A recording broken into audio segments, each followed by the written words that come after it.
Namaste and hello to all of you and greetings. And we are back here for another episode of Tell Me Appa. So, from the season 2, we have the episode number 1717 of Tell Me Appa, and it's the legends of Lord Brahma. So, that's quite interesting, isn't it? Because usually we know more about Vishnu and Shiva, but Brahma, it's a kind of I don't know why. That's from my point of view, and like we know Brahma exists and all that, but still we might not know as much as we know of Lord Vishnu and Shiva. So let's get to know more, and just to start with the invocation to Lord Brahma in the form of a Gayatri mantra.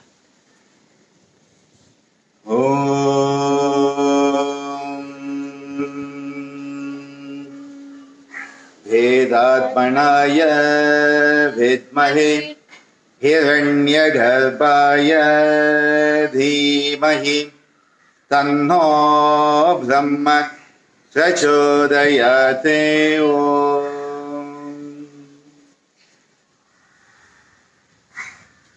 So welcome back to all of you and nice to see you all, and let's get started into some interesting tales and legends. So, we'll start with a senseful question which makes sense. Okay, so I think you would have guessed, why does Lord Brahma have 4 heads and its significance? I think it's a good place to start because when we talk about the Trinity in Hinduism, which actually is Sanatana Dharma, we are talking about the 3 principles of creation, sustenance, and transformation. Creation, that department has been given to Lord Brahma.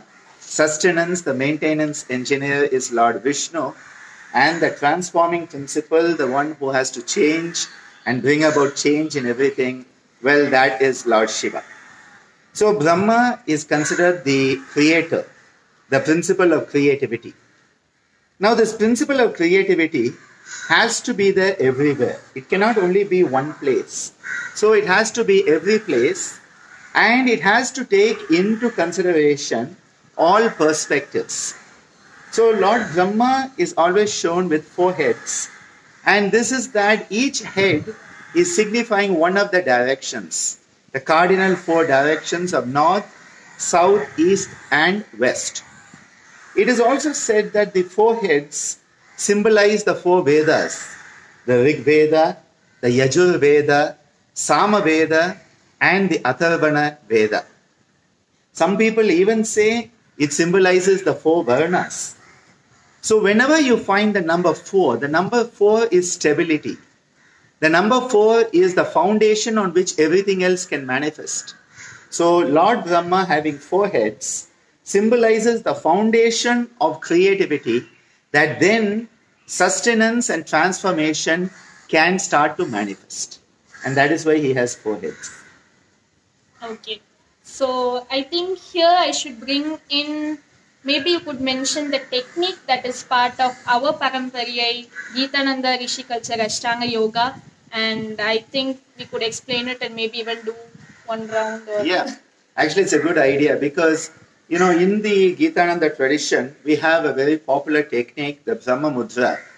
And in the Brahma Mudra, we move the head to the right, to the left, up, and down. We move the head in 4 directions, symbolizing the 4 directions, the 4 heads of Lord Brahma. And we also use the Bija mantras of A, U, E, and M. 4 sounds are used. Hence, it's another yoga practice of the Geetananda tradition. And when we do this aspect, what we are doing is that we are opening ourselves up to multiple perspectives. Normally, we are only looking at things with our blinkers on, like the horse with the blinkers. Kadivalam, Porundi, Kudara Polar, we are looking. We are always having this limited perspective. So what we need to do is we need to expand. So when I turn my head to the right, I am understanding there's another perspective here. When I turn to the left, another perspective. When I turn up, another perspective. When I turn down, another perspective. So I understand there are multiple perspectives, and each time I breathe in, I move away from my perspective, my central perspective, But then when I come back to be established and stabilized in my own perspective. So what we are doing is, in our own central perspective, we are now bringing multidimensional perspectives, and that is helping bring about a stability. Again, number 4, stability. And Soundarajan has asked about numbers and the Trinity.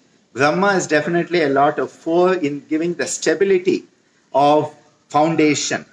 When we talk about Vishnu, it is the sustenance, which is 6. 6 is responsibility and sustenance. And of course, Shiva has to be 5, there's no doubt about it. 5 has to be Shiva, Om Namah Shivaya. So definitely yes. Now sometimes when we talk about Vishnu, we talk about the number 8, as in the Ashtakshara, Om Namo Narayanaya. So we could even bring that into it here. And then sometimes people use creativity as number 3 for Brahma. So there are multi-dimensions here. So one round of this practice. So what we do is, as we breathe in, we move the head to the right, breathing in slowly, and then breathing out with the sound of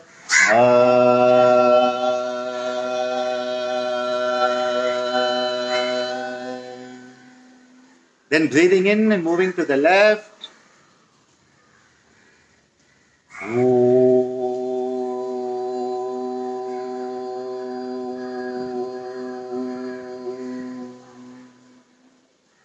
Breathing in, we lift the head up, the chin up. And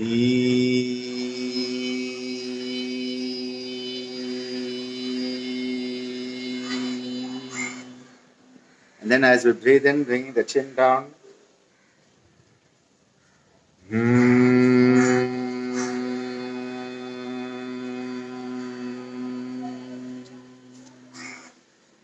This is a wonderful practice because it is through the neck, the bridge, the neck is the bridge through which all the sensory information from the whole body comes to the brain.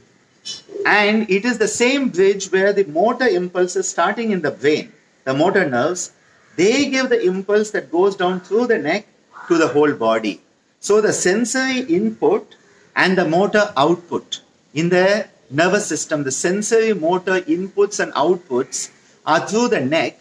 Hence, when we do the Brahma Mudra, we are enhancing our capacity to sense properly and to act properly. So we become more responsive rather than always reactive and shouting and getting mad and punching everybody in the nose, which is why the Brahma Mudra enhances perspective, gives a beautiful turnability to the neck, and I think it is one of the practices I believe that every human being needs Brahma Mudra, definitely. Okay, so you got a bonus technique there, and maybe you could do it sometime in the day. Like there's nothing like you have to do it at this time. No, you could do it any time of the day. In fact, I would suggest that to do it, like we take medicine 3 or 4 times a day. Do it 3 rounds, 3 or 4 times a day. You are going to feel better. People around you are going to feel better because you will be more balanced. And so, definitely yes. If we are balanced, people around us can feel better for sure.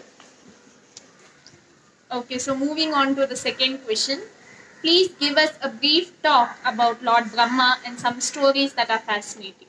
Brahma has a lot of stories, and what is very interesting is many of the stories are based on the concept of why Brahma is not worshipped as much as, say, Shiva and Vishnu.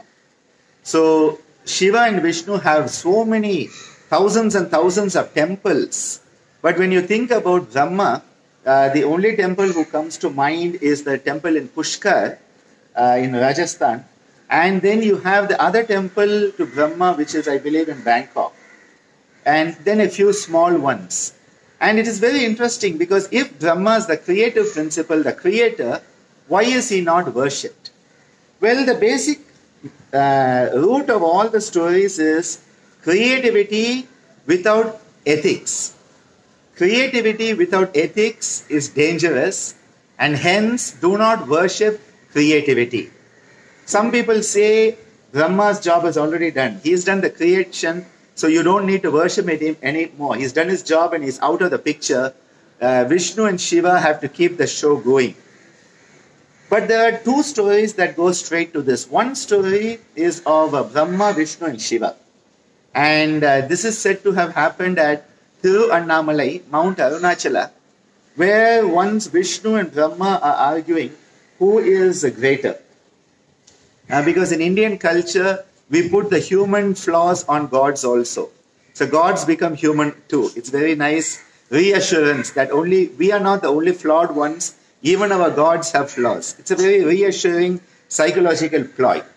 So Brahma and Vishnu are having an argument, and suddenly Shiva appears as a column of fire, an Agni column. And this is why the lingam is a column, as I have described in the Lingashtakam classes in the Mantra Yoga Sadhana. So what happens is that this column of fire is there, and so Brahma says, I will go and find the end, the anta, the end.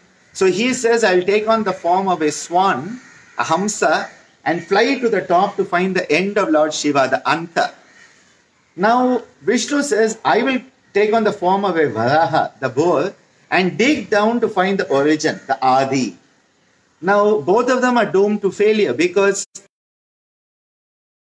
and the transformative parinama principle has neither beginning nor end. Anadi ananta.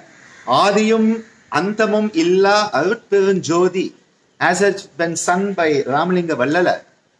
Adiyum antamum illa arutperun jodi yan pada ketin. Beautiful concept is there. That Adi and Anta, both are not there. Anadi, Ananta. Anyway, the story goes that after some time, Vishnu says, I cannot find, and he comes back. But Brahma is going up and he's like, what can I do? How can I win this? Because creativity, if it doesn't have ethics, has a lot of ego with it. And at that time, a flower is seen to found. That concept is that a flower which is coming down, it is the champaka flower. Tarampu we call it. Tarampu, and that is why they don't worship it. This Tarampu or Champaka flower is said to come down. And Brahma says, where are you coming? He says, from Shiva's head.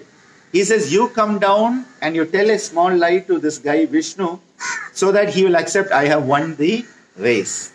And the flower says, what do I have in it? So he says, okay, fine, I will.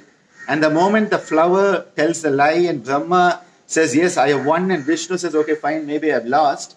At that time, Shiva appears and curses Brahma that because of your egotistical desire to be predominant as the creator, you will not be worshipped anywhere. And the flower is also cursed not to be used in Shiva worship. So this is one aspect of that story. Basically, the moral is creativity which is not based on ethics. Creativity that is done for the sake of ego-based motive will always be something that is not good and hence should not be worshipped, should not be pedestal. Whereas in modern times, creativity is put on a pedestal. We need to understand that integrity should be on the pedestal, not creativity. Now, if you can have integrity and creativity together, bravo, that's a wonderful combination.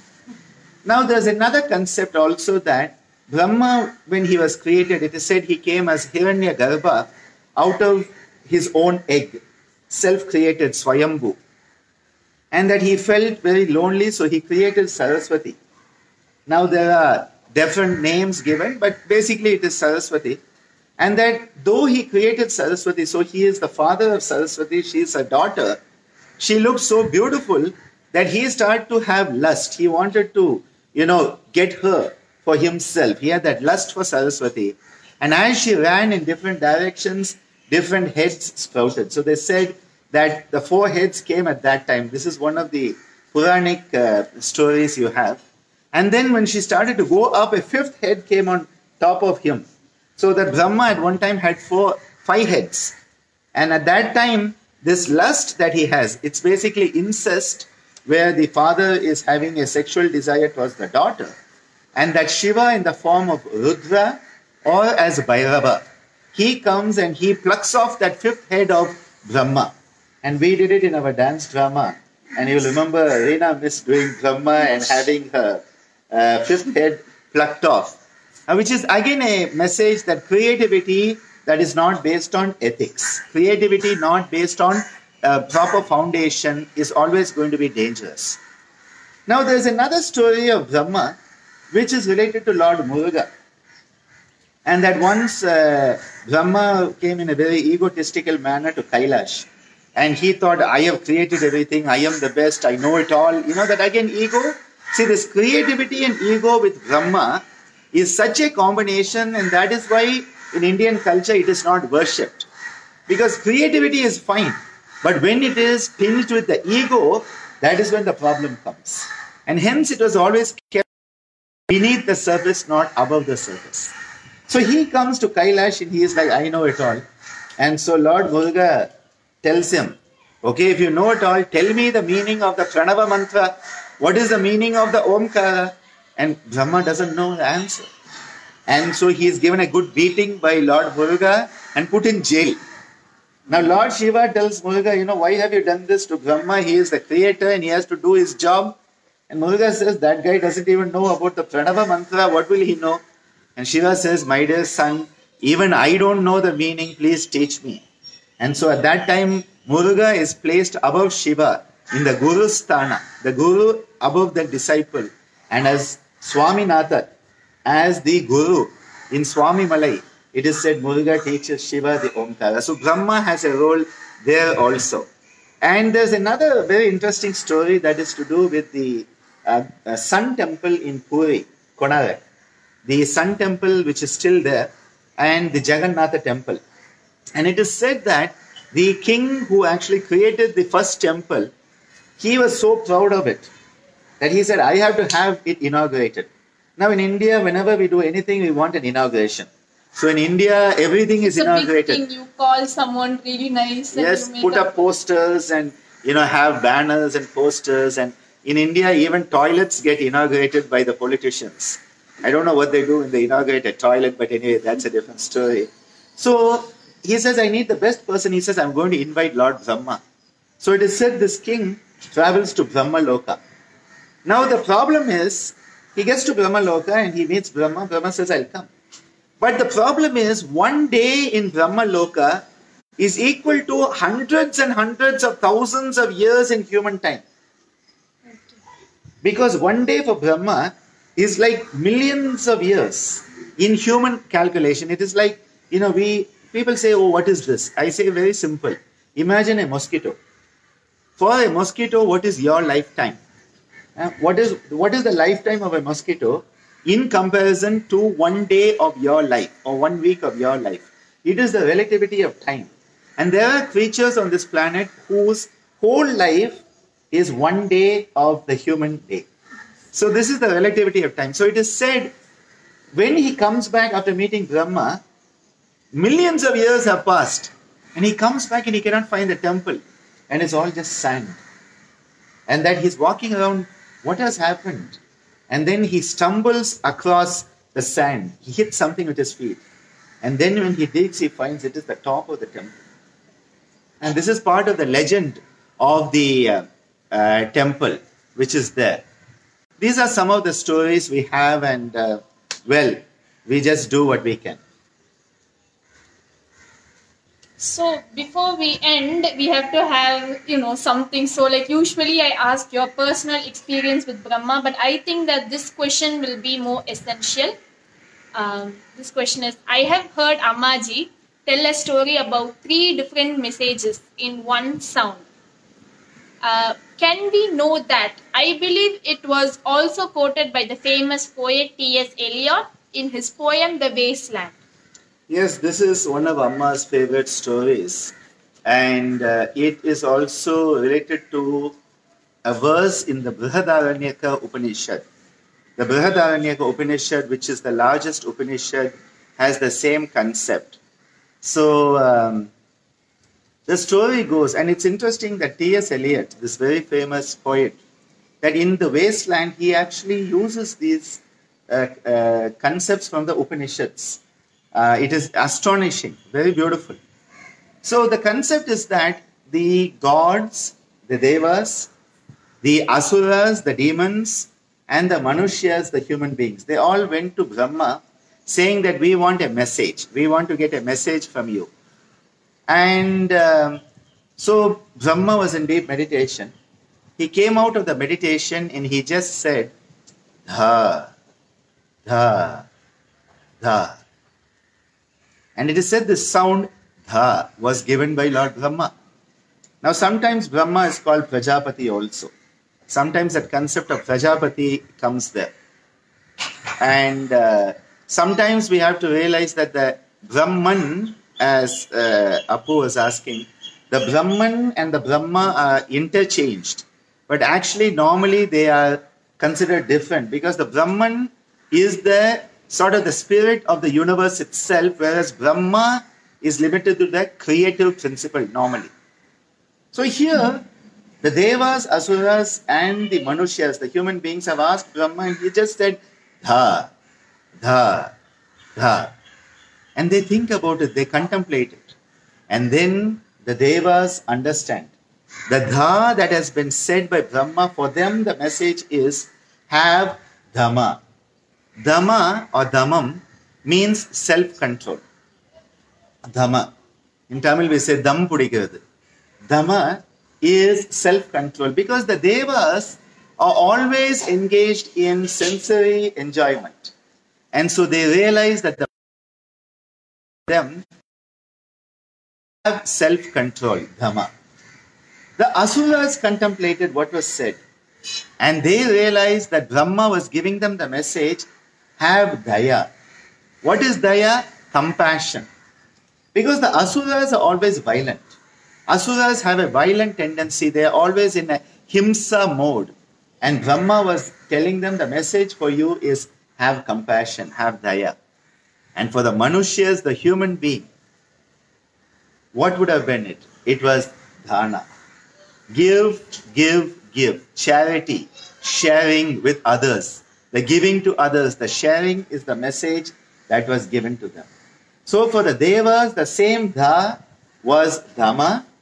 For the Asuras was daya. And for the Manushas, the human being, was dhana, to share. Now people say, yes, these are the messages they got. But what does it mean? It means that within us, we all have the human nature, we have the Asura nature, and we have the Daivika Deva nature. We have all three within us. We are three in one. So what we need to do is the human part of us. The human part of us will grow when we start to share and give with people. When the dharana is manifesting in our life, the human part is growing. When we have dhamma, self-control, the daivika part will start to grow. And when we have daya or compassion, the asura, the demonic, devilish, negative part of us will be brought under control. So the message of Brahma is not just for the gods, the demons and the human beings. That is the message from the universe for each and every one of us. Have self-control, have compassion, and have the capacity of sharing. And such a beautiful message in a single sound. Dha. Wow, that was really something. And actually, I heard this someplace, or maybe it was in one of your classes, that you were just saying that, especially before, like it was like good people, bad people, and it wasn't really like a mixture. Like if one person would be good, one person would be bad. Like there was like a community or there was a location of people and all that. But now in Kali Yuga we have, Ammaji says, good wolf and bad wolf. So we have both of that within us, and we are a human. So the thing is that all three of that is in us. So it really depends on how we and what we feed to it and how much we feed to it. So, from our character, from our actions and everything, we are like really emphasizing on either. I don't think we can feed both of them. No, I think it is important that the feeding is where we focus. And that is why I say when we focus on health, health manifests. When we focus on disease, disease manifests. And the same thing here, we need to focus on that which we want to come alive in us. And Soundarajan has asked a question that when the kids are small, they like the mythological stories. As adults, they start to understand the deeper meaning. But during the teenage, sort of they don't want any of this. And do you have any comments on that? Well, actually, that is quite, I wouldn't say maybe 100% correct, but mostly because, especially in the modern times, I would say that kids are starting to like all these. Well, cartoons were, I would say, better, but now there are all these games and things that have totally spoiled it. And, we kind of tend to forget or not even know about our own history and all that.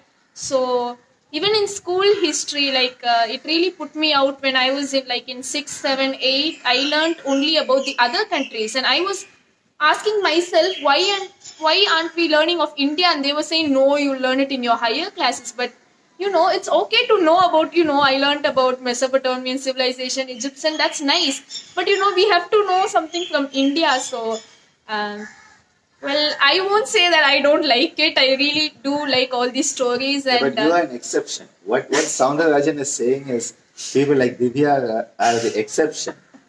Hmm? I think one of the issues is, sort of when one is in the teens, one is more caught up with emotional volatility and, you're caught up with your friends and things that attract and things that are bright. that point that with the friends, like, I know that a lot, and I think that's why my fellow teenagers will be experiencing that. You might think you might like something, and you will express that to your friends, and then you will act according to how they are reacting in future. Because like I might go and say a story about Shiva or Vishnu or Brahma, and my friends will be like, they might not react properly. So automatically I will stop telling them that, and okay, stop telling them is okay, but then we shouldn't avoid it to ourselves. Very true. That's the point. But most of the kids, they're like, oh, my friends don't like it, so their friends are everything. So kind of in the teens, they forget the parents, the elders, and they think they are just saying rubbish. It's actually the opposite. Usually the friends, I won't say all the friends, but usually friends, like they are your age, so they don't know much more than what you know, or much less than what you know. So that's the, I think that was think my it's an point. issue, and this is what we try to do with Yoganjali Natyalayam and the work of Swamiji, Ammaji, and what we continue, is that give the kids a chance to learn about the culture. So through the music, through the dance, all our dance dramas, so many of the children, the only way they know about, say, the Dasavatara is because of the dance drama. Or the stories of Brahma or Shiva or Vishnu or Muruga or Devi. We did the three Shakti, and so they learned all these stories. And I think it is so important, because otherwise they don't have the chance to have a cultural education. And we need more and more places where children can have it. And we used to have it with Amar Chitra Katha, a beautiful series of comic books, but they were more than comics. They were art pieces by Anant Pai, Uncle Pai as we called him. And I think we need more of this to come into the young children in a very organic way, in a way that is interesting. Otherwise, we start to think, oh, these are just stories. We have to realize that all of these are beautiful metaphors for how we can grow as a human being, how we can manifest the best in ourselves. I think that is the most important message we all need to learn. That's very true. As you said, that one story about, Brahma, where his fifth head was taken out. Like, I knew that story only through the dance drama, because, otherwise, it's not that I don't want to learn it or anything, but, the drama, like, I might not, like, learn everything new, but there will be parts, and especially all the kids in Yoganjali, we really love the drama. Like, annual day is a lot of fun and all that, but still the drama is a story, and, we all know the songs memorized. So even now, like, like doctors, you'll have to ask us in that drama, like you also remember it, but like we really have a hold on it. And man, the dramas really played a lot, and we'll see, maybe we could share some of the videos with the people so that you can see it, because we do have some of it. I don't know if we have all of it, but I'm sure we can find and share some of maybe we could share some of it, and you could some see. of it is already on the YouTube Yognath 2001 YouTube channel. I think the Trishakti dance drama is there. Abhayar is there, Dasavataram. So many of the dance dramas are there, and Krishna Veni keeps upgrading it. So we'll keep sharing through that mode. And these are just such wonderful ways to share these concepts. And we are just hoping that we can do the next dance drama, because this year we totally couldn't do it. COVID-19 dance drama. Maybe it will be an online one. Yeah, maybe we don't know. Because we are just doing something and we are always finding new solutions to it. So I hope this will bring out something. See, I think of this as, it's for example, this is what our 17th episode of Tell Me Appa. And see, these would not have happened if it were not for COVID-19, right? So we have had a chance to interact. It has brought us closer. It's brought all of you closer to us because we have had this chance to interact. So I think what we need to understand is there will be challenges in life. How we adapt to the challenge, that is the test of our resilience, our capacity to adapt to the challenge. That is what will make us stronger, because that which doesn't kill us will always make us stronger. Okay, so I think that's enough for today, and I hope we have contributed and helped all of you in some way or the other. And thank you for being with us, and it's really nice to see all your support and your love, and of course all of your blessings and your time and your company. So thank you, and we will be back next week, and I think it's Lord Vishnu next week, probably, yes. I think we're going to have to split up Vishnu a bit, because with Quite Vishnu, you have the Dashavatara, and then, avatars like Krishna are their own episode, I think, and Rama's his own episode. So we'll have it on Vishnu, and then we'll see. We may need additional episodes for Vishnu because so many avatars are there.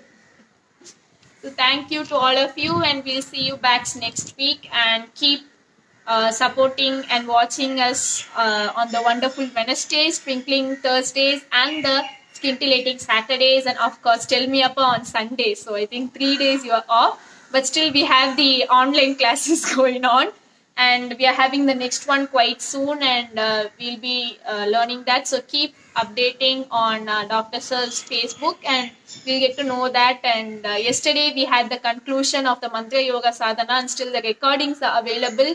And just not the class, just chanting it is really good for this time. And it's not focused on the pronunciation so much. I'm not saying that you can say whatever you want, but you just trying to just invoking that is more than enough. Then you are pronouncing it correctly or not, and your language and all that. So, and your voice and all that. Don't think that you don't sing well and all that. Just whatever it is, the universe will listen to you, because it doesn't mind watching you and punishing you, so it will have to listen to you.